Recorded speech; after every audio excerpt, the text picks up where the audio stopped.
अस्सलाम वालेकुम नाज़रीन, नवाज़ न्यूज़ से गॾु आहियां संझा सैयद। आऊं आहियां बिशारत सुमरो हलंदासीं हिल तरफ़।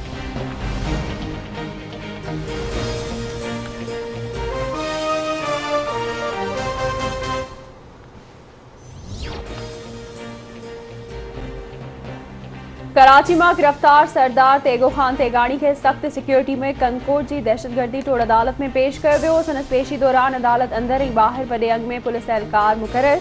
अदालत ॿाहिरां वॾे अंग में सब्ज़ोई बिरादरी जा माण्हू मौजूद।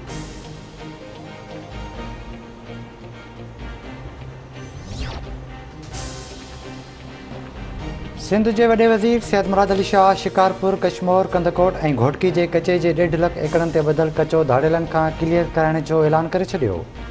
वॾे वज़ीर शिकारपुर जो दौरो करे कचे में धाड़ेलन हथा शहीद थियल पुलिस एहलकारन के वारसन से हुज़ुरख़्वाही कई। DIG लाड़काने पारां अमन अमान बाबत ब्रीफिंग। वॾो वज़ीर सैयद मुराद अली शाह जो चवण है तो शहीद एहलकारन जो कुर्बानियों ज़ाया थियण न ॾींदासीं। शहीद पुलिस एहलकारन जा ॿार असांजे औलाद वांगुरु आहिनि। शहीद एहलकारन के वारसन के अकेलो न छॾियो वेंदो।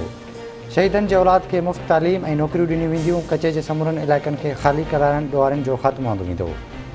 कचे में ऑपरेशन में ज़रूरत पवण ते ॿियनि सिक्योरिटी इदारनि खां बि मदद वरिती वेंदी।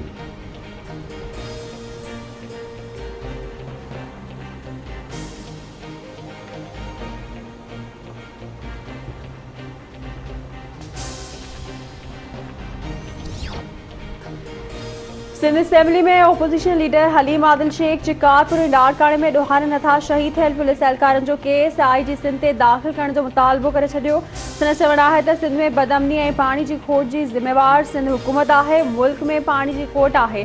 वफ़ाक़ सिंध जो पाणी नाहे रोकियो। वज़ीर आज़म जे हुकम ते घरू वज़ीर शेख रशीद अॼु सिंध पहुची रहियो आहे।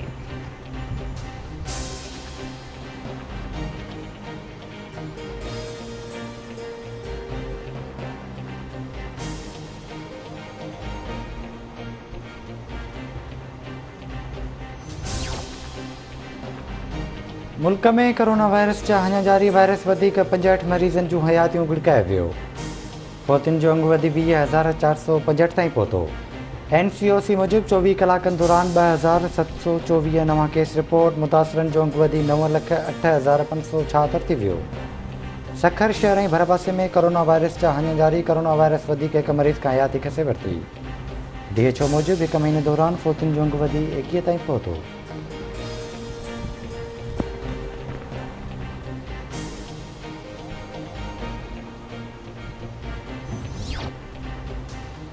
PTI ऐं नून लीग जी हुकूमत में फ़र्क़ु आहे। वज़ीर आज़म इमरान ख़ान जो ट्वीट चवे थो नून लीग जी 10 सालनि जी कारकर्दगी मायूस रही।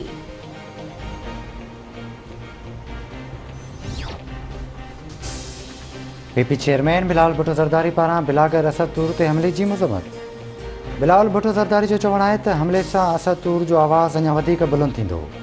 साफ़िन ते हमला हुकूमती बुज़दली के वाइको कनि था। असद तूर ते हमले जी शफ़ाफ़ जांच कई वञे।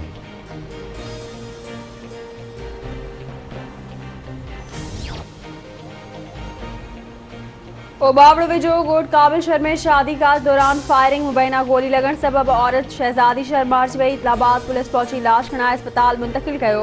पोस्टमार्टम बाद लाश वारसन हवाले। औरत जे मुड़स मोहम्मद ईसा इल्ज़ाम हणंदे चयो त नूर हसन शहर पिस्टल जा फायर करे ज़ाल खे मारियो आहे।